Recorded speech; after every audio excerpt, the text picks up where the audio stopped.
What's up, everybody? Here we are again. Welcome. I'm glad to see you. Figuratively, how are you today? Good. That's good. I'm glad to hear it. Thank you for stopping by. This is Green Bean, and this is episode 73 of Greenbean's Jets Pod. It's amazing. What a ride, man. I can't believe that it's every week. I'm like, really? 73? I forget. Between when I record this and when I record the next one, I completely forget what number I have to look. That's the way it is with me. So, hey, I get organized and I might look okay, but I'm broken. All right, there's all sorts of, flayed wires and all kinds of stuff going on here. All kinds of miscommunications and loose screws and all kinds of stuff. So 73 straight weeks. I missed 1 week in there out of 73 straight episodes. So I forget which, maybe in the 40s or 30s or something like that. I missed one. So one day I sat down. I was in Fort Lauderdale. It's just north of Oakland Park Boulevard in Fort Lauderdale. I just threw a table next to my RV because I've been thinking about it for a long time. I should do this. I should do that. You know what I'd like to do? One day I just got so sick of hearing myself talk about it to myself. I just took a desk, put it outside of my camper, put a camera in front of me, and started talking. At the time, it was about Shap. Remember all the people that were saying the Jets shouldn't be allowed to draft Trevor Lawrence? Remember all that? You could still look at it. It's down there. It's if you scroll through the videos. Episode 1 is still there, man. And you want to see different. I think I was wearing my Cousin Eddie hat. I don't know what that was all about. I think because it was around Christmas time and we were filming. We were taking Christmas pictures. Like now that we live in an RV, our first Christmas card was me as Cousin Eddie. Shitters full. That's the way. I was the joke, right? Clearly, it had to be the first joke. So there we were. But 73 straight episodes, essentially. And I'm happy, man. I want to say hello to all the people listening in audio format. You guys, boy, oh boy, have you guys been really coming on, man. It's almost doubled in the past 5-6 weeks. It's doubled. So thank you to all you guys who listen on the audio side and obviously on YouTube as well, or wherever you get this thing. I'm glad that you're here. I enjoy it, man. I really do. I enjoy doing this with you guys. I enjoy having the time to deconstruct my thoughts, like in front of you, like give you guys what I think. Because when you're talking live with somebody, how many times do you do that? You have a conversation and then you leave and you go, you know what I should have said? So that's great and all. Obviously the Thursday Thick of It with Frankie that we do every Thursday night with Wat2K and Jeremy stop by and all kinds of other people. But we do that every Thursday, and that's fantastic. Sometimes it goes up to 3 hours we end up talking, which, by the way, you can listen to that on audio format as well. I started releasing that about 2 months ago. So you can do that as well, you audio folks. If you want to switch from this one when it's over and go listen to more Green Bean action, you can get the Thursday Thick of It wherever you can get Greenbean's Jets Pod. So, and then obviously I have the other shows. We do the Talking Jets panel with O'Leary and Ryan over at Jets Talk 24/7. Jermaine Johnson. Yes! Oh, let's go! Yeah!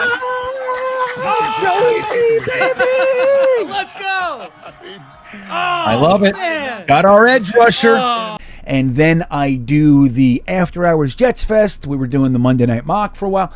But and that's great. I love the chat. I love the interaction. But getting time like this, I put a lot of research into this stuff. I sit down, I look at stuff, I organize. So I get to it's a whole different thing. So I'm appreciative that you guys come to see it, because without that, there's really very low motivation to keep doing it. You know what I mean? So thank you. We're going to get into all sorts of stuff today, man. We're going to talk about the Combine, if you can believe it. Some big news just floated down the pike from the NFL about the Indianapolis Combine. So we're going to take a look at that. We're also going to talk about some of the starting positions that might be up for grabs. Some players in positions we didn't necessarily think they would be, and we'll talk about that too. And we also have some draft class stuff 2020 draft class, 2021 draft class. We're going to take a deep look. We're just going to take a look and see what we really think about these guys. There's some news bubbling around, floating around. I'm sure you saw it. Guys are going to get traded, the headline said. So we'll talk about that too. But before we do, I want to take a brief moment to remind you it's very, very important, if you do like the show, to let YouTube know that you like the show by clicking that little thumbs up icon down there below the video. YouTube doesn't respond too favorably. If a bunch of people watch it and nobody likes it, they think nobody likes it. So if you could do that for us over here, that would be fantastic. If you really want to help out the cause, go ahead and hit that subscribe button, and that puts you in the crew. Like you're part of the channel, and YouTube will tell you about some stuff that's going on. If you want to make sure you are reminded of every single thing that happens here at this channel, go ahead and click the bell notification. The subscribe and the bell are one time. You do it once and it's out of your life. If you've already done it, thank you so much for doing it. Again, it helps the channel, and I'm really appreciative of all of your support and everything. Now, another tier of support is the Beanbaggers. That's my Patreon, and it's growing every single week. I'm super grateful for the time I get with that batch of maniacs, man. Right now, it's currently, I think we're about 40 Beanbaggers. And again, it's growing every week. And you can get involved with that by clicking the link in the description. It's right below. It's right below the little thumb and the subscribe thing in the description. You go down there, you click on the link, and you can decide which tier you'd like to be in. And there's different benefits for each tier. And that helps the channel, obviously, as well. But in addition to that, you get secret stuff. I'm always talking to my Beanbaggers. There's a constant stream of connectivity between the Beanbaggers and the Bean. So if you're interested in that, that's the way to do it. And again, thank you. Thank you to all who've already done it, and to you who are contemplating doing it. Right on. So let's get into this. Let's start with this first. We've done this the last couple weeks, and I like the flow of it. So let's go ahead and start with the news of the week.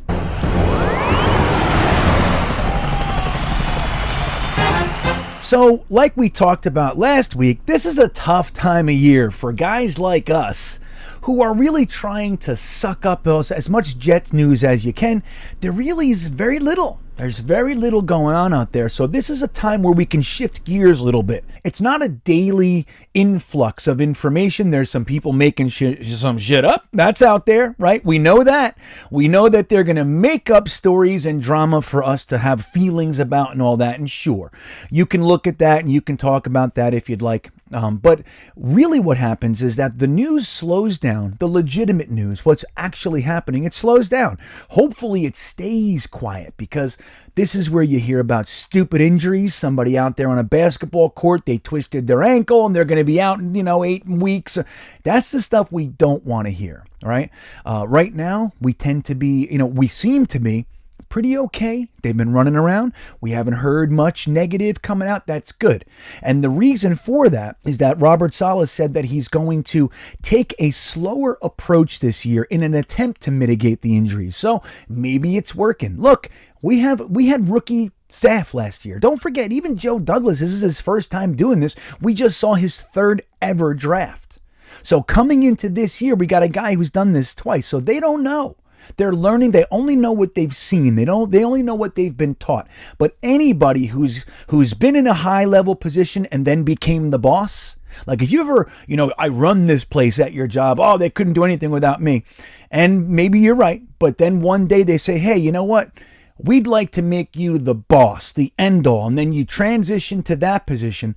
Anybody who's done that knows it is different, man. It is a whole different thing.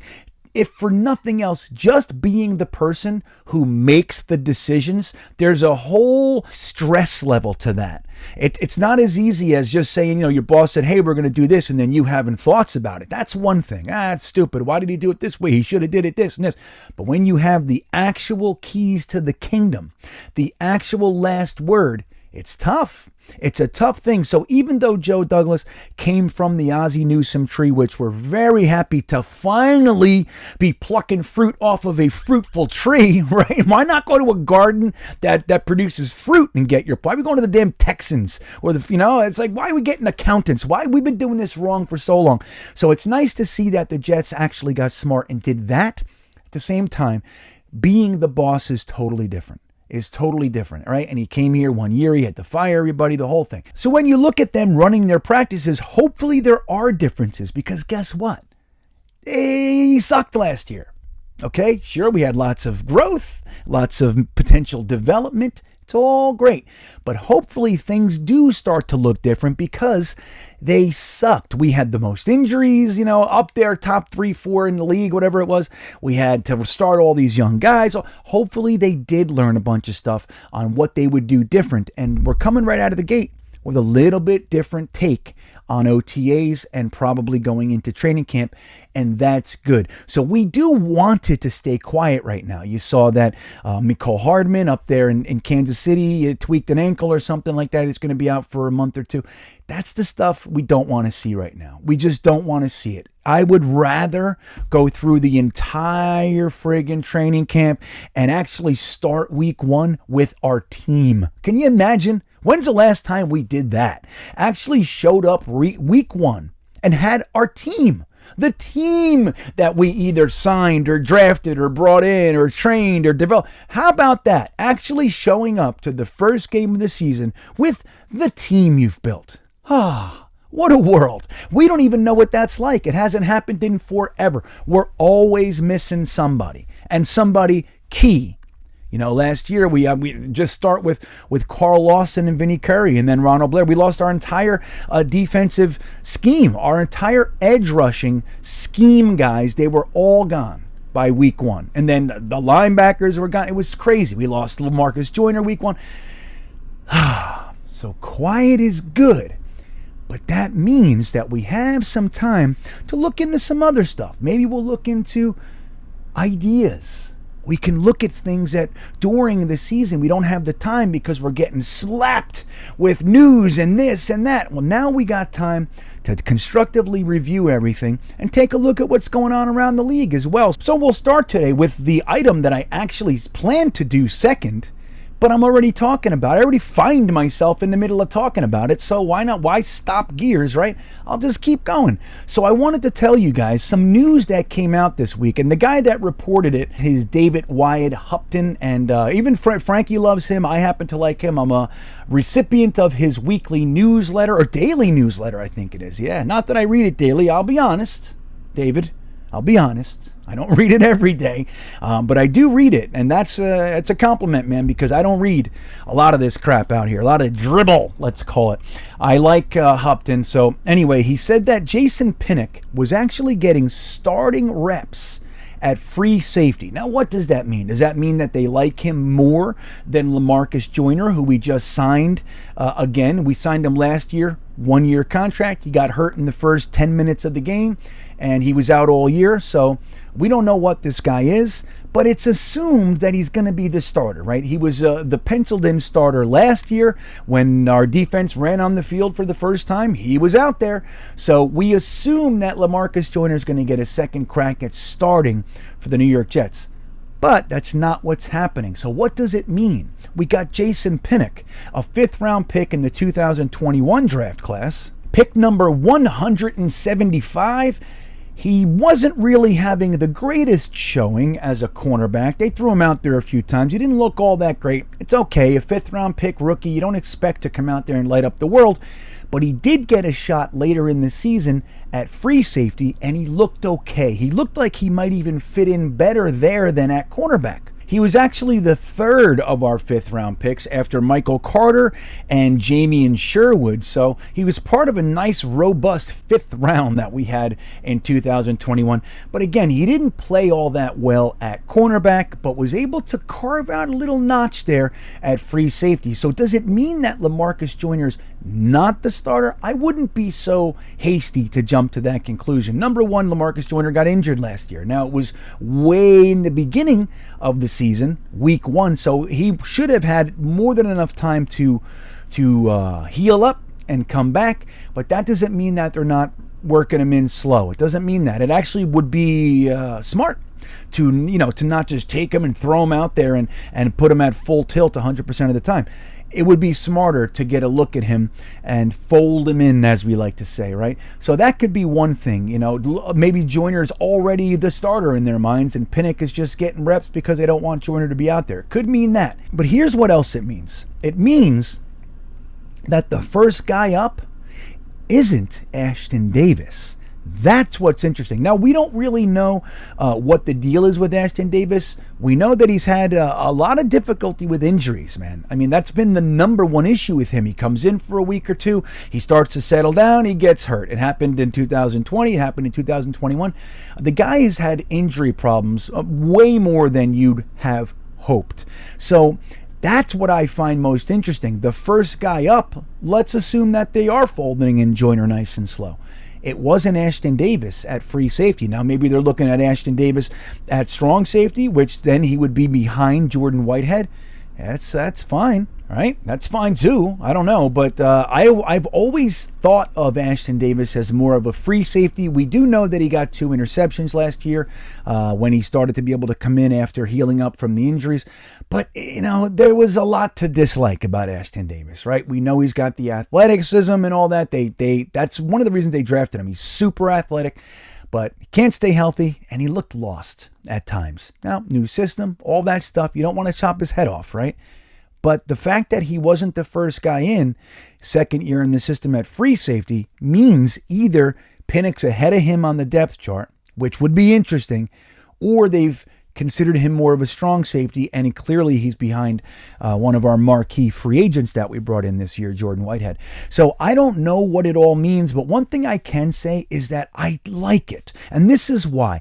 I always like when guys that we draft or we bring in, young guys, they're undrafted free agents, they're tryout guys, stuff like that. I always like when those guys can make good. One of our most beloved players, Wayne Corbett, was a walk-on. He was at one time, his first day in Kotite's training camp, he was the 12th wide receiver on our depth chart. 12th. So to see a guy like Corbett kind of kick and claw and scrape his way up the depth chart, start turning heads, he didn't have the size, he didn't have the pedigree, he didn't have anything except the will and the ability. That's it. He had glue hand. You threw him the ball, he caught it. Didn't matter what he had to do to catch it, he did it. And that's the kind of stuff that we want to see. Another one that we all like to talk about is Victor Green, man. Victor Green was an undrafted free agent. I still remember him and Damon Pierre were brought in as undrafted free agents back in the day. I was sitting at Rainbow Caterers, my job at the time, reading the Post in my private office, which many other people called the bathroom, but when I was reading my Jets, it was my private office. I would go in there and I'd read the Post and I'd read the news and everything, and I'd read 20 other newspapers. It's the longer I could stay in there, the better. But I remember reading an article specifically about Victor Green and Damon Pierre. And my thoughts were that Damon Pierre had more of a head start. He was more likely to make the team. But you know what happened? Victor Green came out there and beat the living shit out of everybody. That's what he decided to do. I don't care where you think I'm supposed to be. I am going to play this way. I'm not going to slink off into the back because I'm an undrafted free agent. He just won the job, ended up being our starter for us for a number of years. And Jets fans remember him and love him. We know him well. He's another guy that I think of. And then we have a ton, man. Snacks Harrison, you got Robbie Anderson. There's a bunch of guys that kind of came up through our system and made good. So when you have a guy like Jason Pinnock, the third 5th round pick, so yes, he's a 5th round pick, but we took 2 guys in the 5th round before him. So he's a late 5th round pick. So there's a very little chance that he's going to come in and be a starter year 2. So the fact that they're bringing him in like this so early is a good sign. It could mean nothing. The guy could be put out there with the starters and be the weak link, and everybody, and they know right away he sucks. They could do that too. But it's a good start for a young guy who's got all the measurables that you'd want for a free safety position. So I like it. Now, just to round this out, the starters that day were Bryce Hall, DJ Reed, MC2, Whitehead, and Pinnock, right? So what does that mean about Sauce Gardner? Is Bryce Hall ahead of him on the depth chart? I don't know. I think they're more than likely going to make the rookie earn it. I think that's smart. You never give anybody anything without showing that they can earn it. That's my firm belief. Yes, I know where we drafted you, all that shit. Guess what? Sit down and wait your turn. That kind of stuff. I believe in that. I do. And I think that Sauce Gardner will be fine and he'll end up winning the job, and that's all well and good. Pinnock was in the group. Hall was in the group. So, DJ Reed was over Eccles. So, you see how it goes. Both DJ Reed and Whitehead were in that starting group for 7-on-7s, and that was an interesting thing. I think Pinnock is the most interesting. Bryce Hall, naturally, he's going to get, the beginning of this whole thing. He's going to be in the starting role, and Sauce Gardner will be given every opportunity to supplant him, and who knows what packages they're going to need out there. It could be Sauce, Reed, and Gardner. Sauce, Reed, and Hall all day. We don't know. So we'll see how that goes. But Pinnock is one to keep an eye on. And if you're a Jets fan, I don't know how you can't be rooting for this guy. You got to root for him. He's a 5th round pick. Come on, man. Make good. It would be great to find out that the guy we were hoping, to make it at free safety was already here. Oh, I love it. There's nothing I like more. There's nothing I like more than finding out the guy for the position you thought was a hole was already here. Yeah. So there you go, Jason Pinnock. Now, another piece of interesting news doesn't have to do with the Jets, but I want to talk about it nonetheless. It's the Indianapolis Combine, right? Everybody just assumes the Combine is where? It's Indy. It's over there at Lucas Oil Stadium. We know the look. We know the whole thing. But it just so happened that they were voting this year on whether or not to keep it there. There were numerous cities that lobbied for the Combine to be moved to their city. Now, just a little bit of history. A lot of this stuff I didn't know. Let me tell you this. Did you know that officially it's not called the NFL Combine? Did you know this? I didn't know this. It's what I've been calling it. It's actually called the National Invitation Camp. Hey, maybe you do know. Maybe I'm the last one to know. I don't know. But that was news to me. The National Invitation Camp, or NIC. You believe that? It has an acronym and everything. NIC, NIC, started in 1982.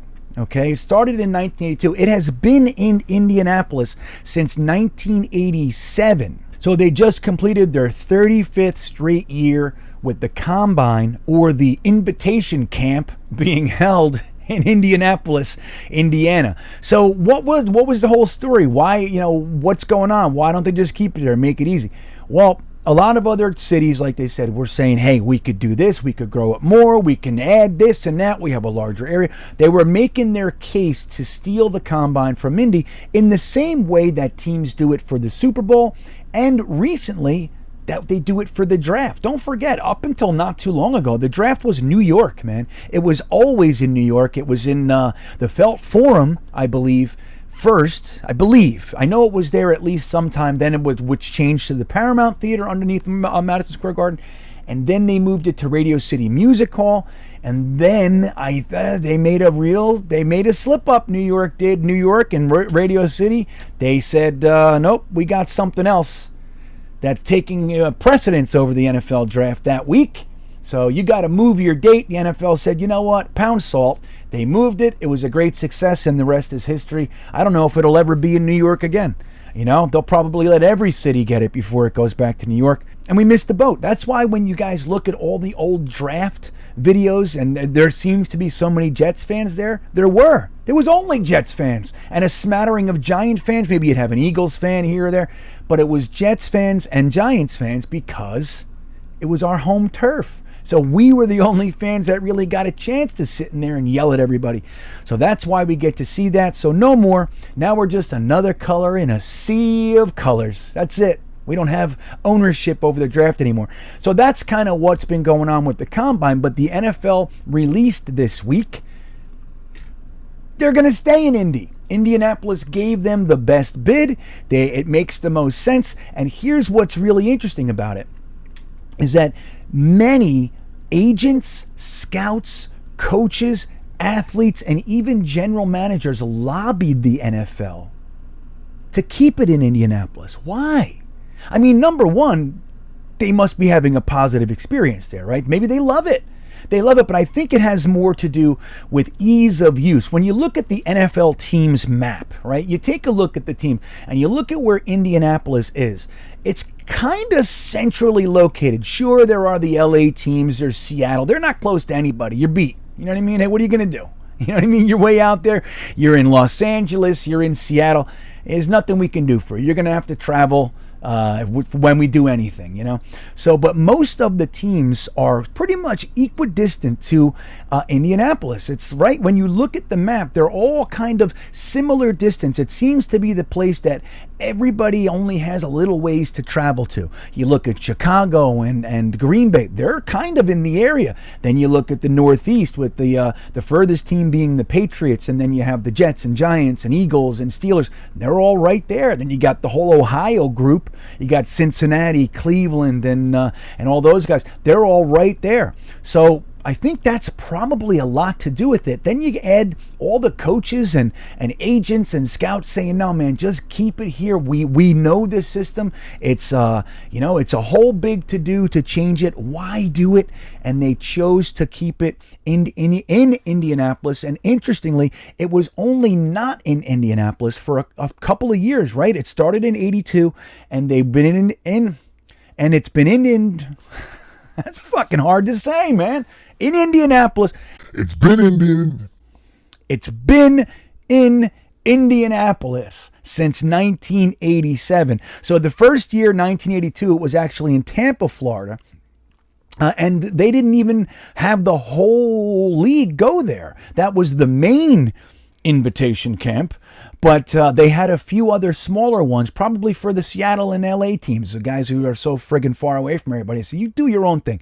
But most of the teams went to Tampa, but a lot of teams didn't. So there were more than one combine happening at the time. Then in 1984, they had it in New Orleans. Then they had it in 1985, where all 28 teams at the time decided to go. And then they moved it to Indianapolis in 1987, and here we are. So I'm actually happy to see it. Not that I care too much about where it is, but I think taking away a lot of the extra stuff that you have to learn and worry about, it allows the teams to just do their jobs. Just go there, do what you got to do. They know where they're going to be. They understand the lay of the land. They know which restaurants to eat, like everything. They don't have to waste any energy and time learning anything else. So I think that's a good thing. And that is the news of the week.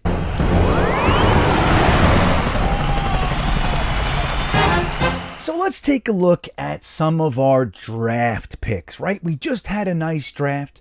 We're really excited about it. We liked a lot of the guys. It turned out that we had 3 first-round picks, almost 4, right?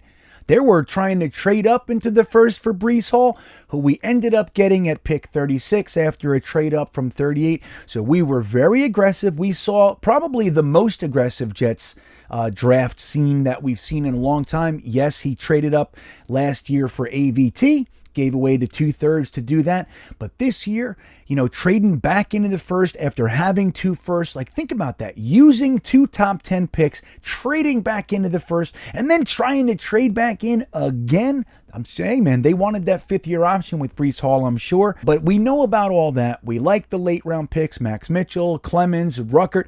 We know we like the draft. Last year's draft was interesting because the top 4 picks were used on offense, which was way out of character for the New York Jets. To use 1 or 2, but to use 4 straight premium picks on offense was unlike anything that we'd seen in a long time. But after those top 4, there were a lot of names that we didn't know. Right? You got guys like Jamie Sherwood, like Jason Pinnock, like Michael Carter II, Brandon Eccles, those types of guys. A lot of Jets fans, look, and we do mocks, man. Did you know that 2 or 3 of those guys weren't even in the simulators? Think about that. So that shows you how deep our staff was really going, because a lot of these players were not on our radar. Now, Michael Carter II, Hamza Nasruddin, a lot of us had looked at those guys, but being square and honest, Jason Pinnock, Jamie Sherwood, not a lot of those guys were looked at to any great detail by too many of us. The Jets, the whole back half of the draft, it seemed like crazy town, especially when the channel that a lot of us were watching is saying safety, safety, safety. We got safety this. We're like, why do we just draft 5 straight safeties? What's happening here? So it was a weird thing. Now we look at it with a little bit of hindsight and you see, not bad. Not bad at all, Mr. Joe Douglas. Now these guys, look, the injury thing has to go away team-wide. We know that. Guys we really like, Michael Carter, Elijah Moore. Look, we like them. We like them. We have a lot of hope. We have a lot of faith. There, where we really believe. But dude, each of them had 3 injuries last year and missed a bunch of time. And then AVT even missed some time. Zach Wilson missed some time. So we got to get the injuries taken care of, no matter how you slice it. But when you look at the draft as a whole, Eccles, Michael Carter II, obviously Pinnock getting to safety, but then you got Elijah Moore, AVT, Zach Wilson.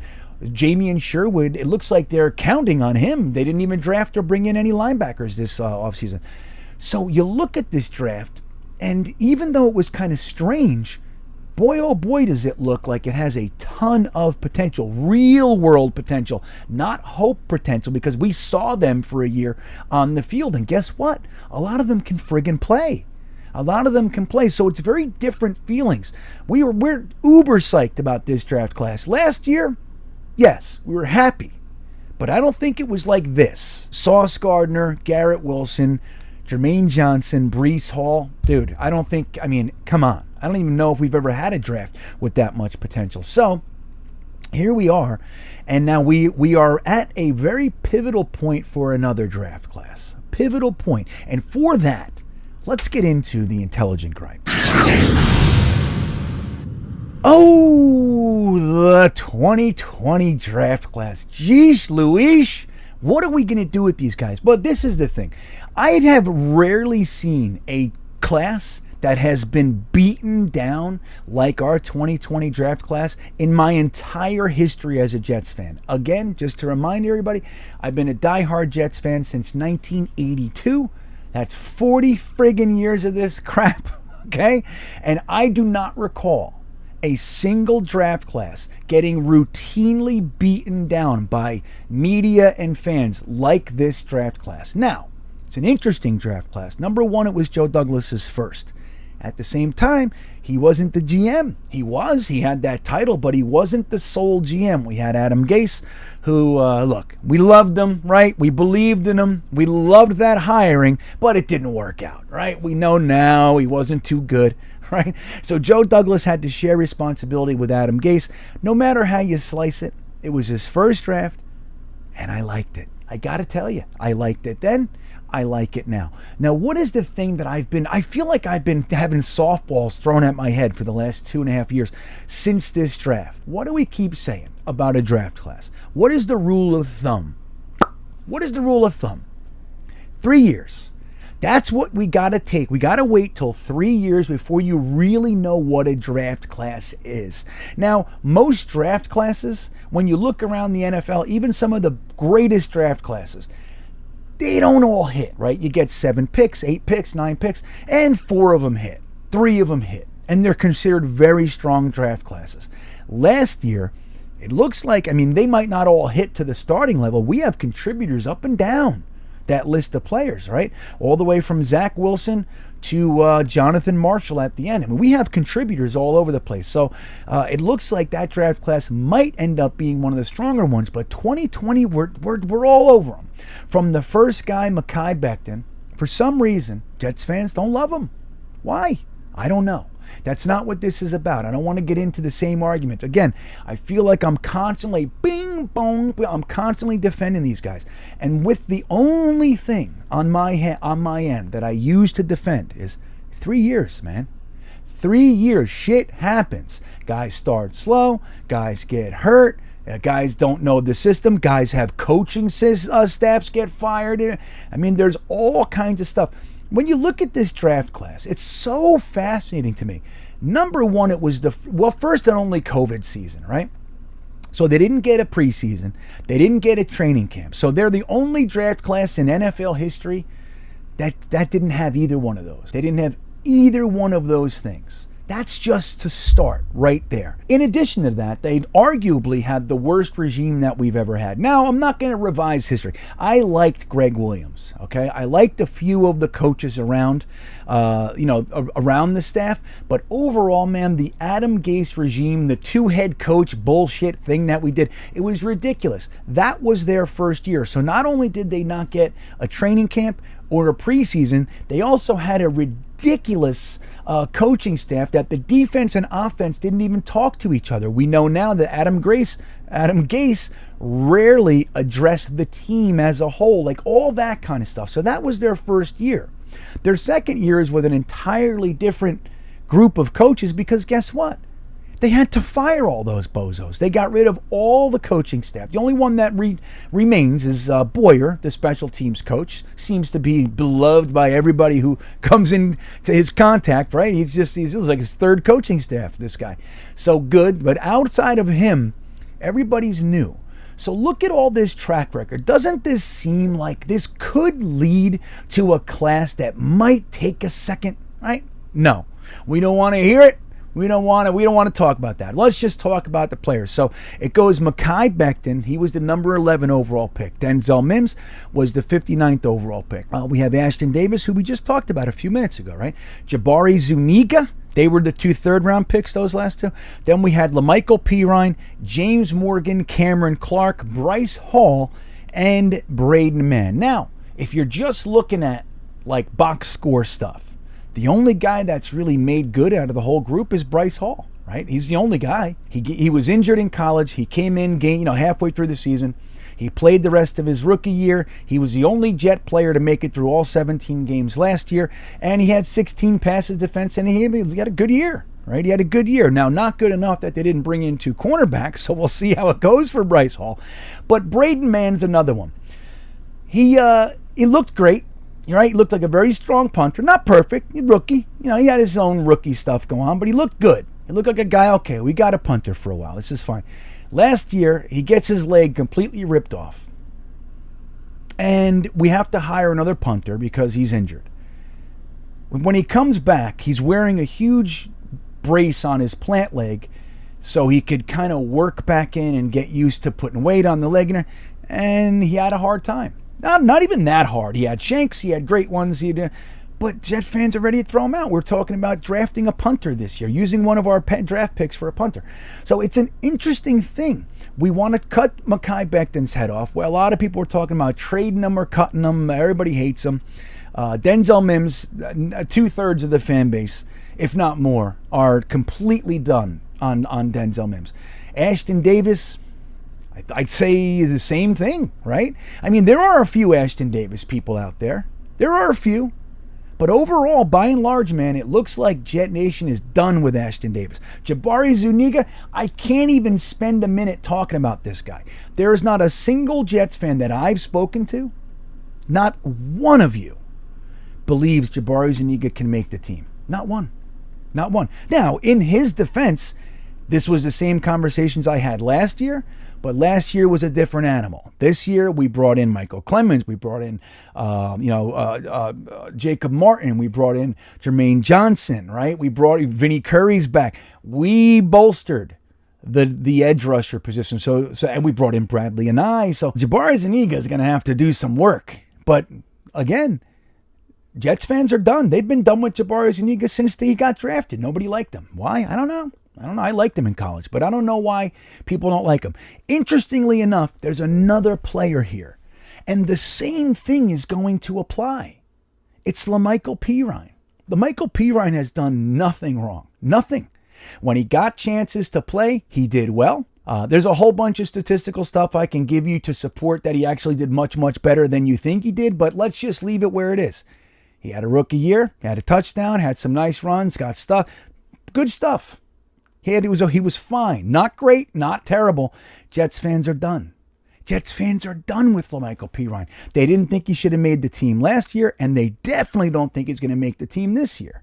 They used him one time last year. He had a 4-yard average, and then they never used him again. So what does it mean? Does it mean that the staff hates him? Because it could, right? I think that's where a lot of us sit.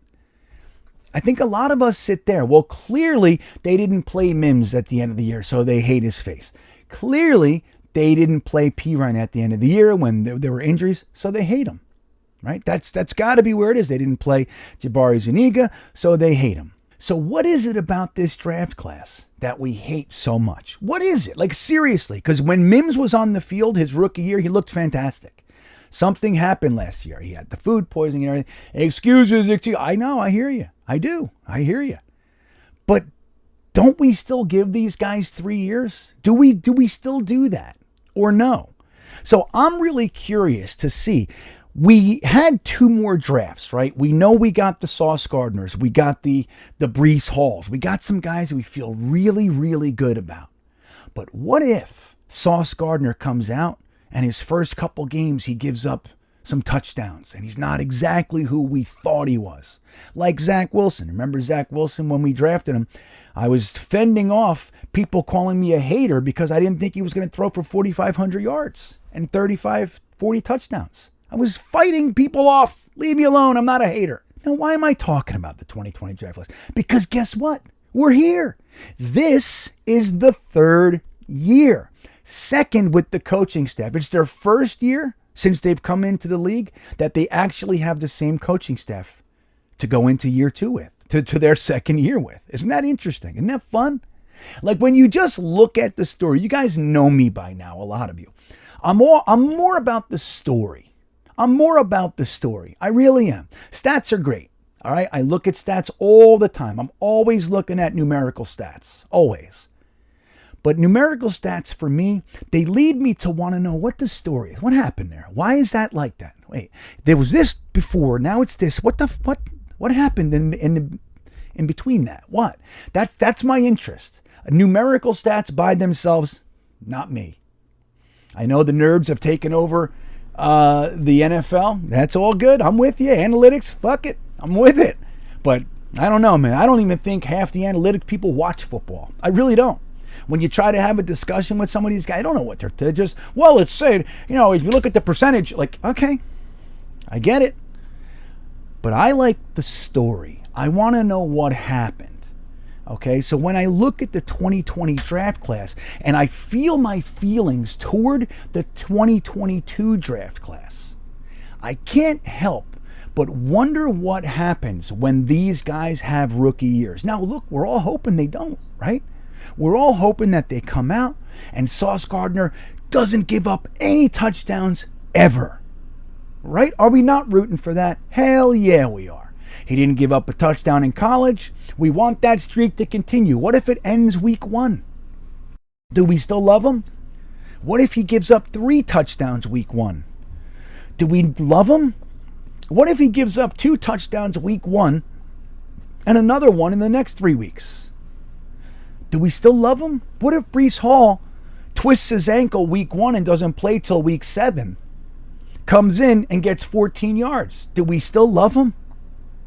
Right? Like, that's what I want to know. That's what I want to take the time right now. Like, we got nothing else. We could read these friggin' articles that say, hey, guess what? Corey Davis is likely to be traded next year. Really? So the headline says Corey Davis is going to be traded. And in the article, you read all the stuff, and then it goes, in the end of 2023. Oh, okay. We could talk about that if we'd like, or we can take time and look at our players. Say, why is Jason Pinnock starting? Is it because he's better than everybody out there, or are there reasons? What am I looking at? Why do I despise Mekhi Becton so much? Dude, there is a guy on my Instagram who the whole last week, he was freaking berating me. You know who you are. He was berating me about why Mekhi Becton sucks. I'm like, dude, you're selling your it's like the old saying in Tommy Boy. It's like, I'm wearing white gloves and you're trying to sell me a ketchup popsicle. Like, I'm not buying it, dude. I'm just not. I'm going to watch and wait the 3 years. That's what I'm going to do. Now, the young guys, I know, we're impatient. Like little fucking rabbits. I get it. I understand that too. That's not me anymore. I'm calmer. I'm a little chill. got more time, maybe, I don't know.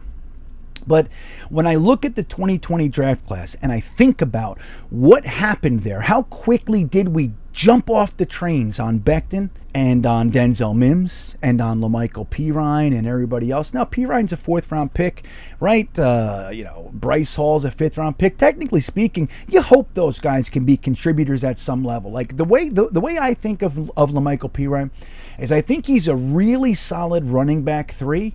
A guy that plays some specials, and when somebody goes down for a couple weeks, he comes in and he gives you exactly what you expect.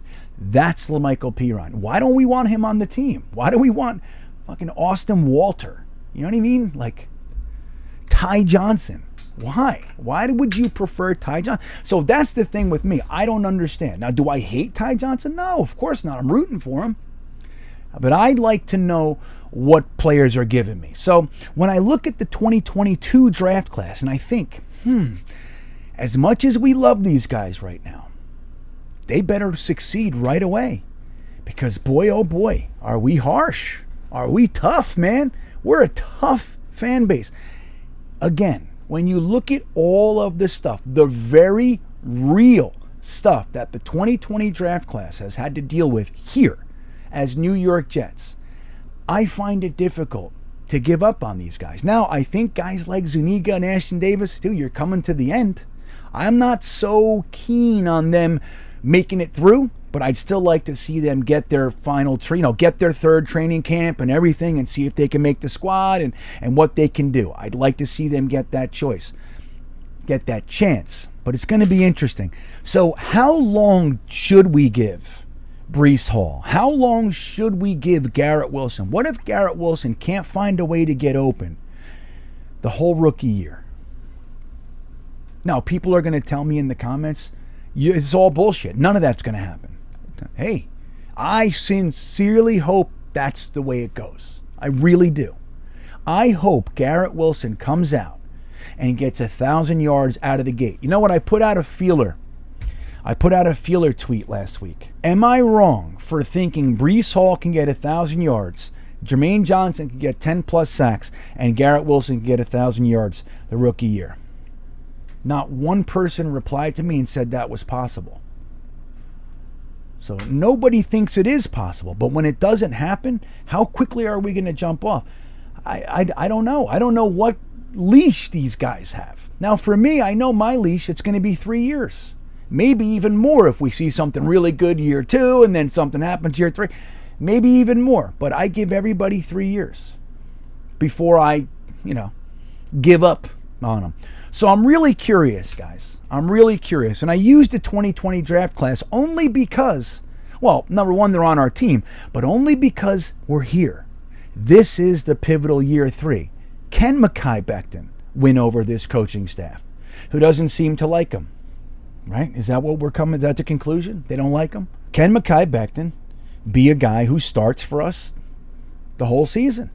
Can Denzel Mims climb up from wide receiver 5 or 6 or whatever he sits currently? Can he just show this organization? Bro, cutting me would be ridiculous. Ridiculous. I'm 6'3". I have amazing hands. I'm fast as balls. I can jump higher than anybody on this team. I win contested catches. I block like an animal. You want to trade me? Go ahead, trade me. It was an article said we're going to trade him for a 5th this year. 5th? I mean, look, if they hate him that much, if this coaching staff just can't find a way to use this guy, I say good. Let him go. Let him go. Let him go have a career at least. You know what I mean? Well, LaMichael Pirine, who just put out a tweet last week that said, sleep on your boy. Yeah, that's what I want you to say, LaMichael Pirine. That's what I want you to say. Now, I don't know if Zuniga and Ashton Davis or whoever else, but Braden Mann, we're going to give up on our punter already too? I don't know. I say, let's let Braden Mann get his plant leg all nice and strong in the offseason, see what these nutritionists, Nikki the nutritionist, see what she can do for Braden. Let's get those tree trunks going, and let's walk off into the season and watch them give us good field position all year. You know? So what leash do the 2022 draft class picks have? What do they have? for us? Let me know in the comments. I'm sincerely curious. Let's have a discussion about something that has nothing to do with drama. Serious. I'm being serious. Let's see what's up. How long of a leash does Bryce Hall get? Does Jermaine Johnson get? What if he can't get a sack his first year? Does he suck? Maybe. We've seen that before, right? All right, guys, let me know. I'm curious with what you think. Let's have this discussion, and I'm going to bounce out of here and go enjoy my day. I got lawn mowing to do. Let's go mow some lawn action. I haven't done it in years. I'm all excited. Yeah, I'm going to mow the lawn. I'll hate this in another week. You know how that goes. But thanks for watching, everybody. I'm glad that you had the time to stop by. Let me know in the comments what you're thinking. If you're listening in audio format, don't forget to rate the show, like it, rate it, stars, all the stuff. That's greatly appreciated. And I will see you all next time. Guys, have a great week and go Jets.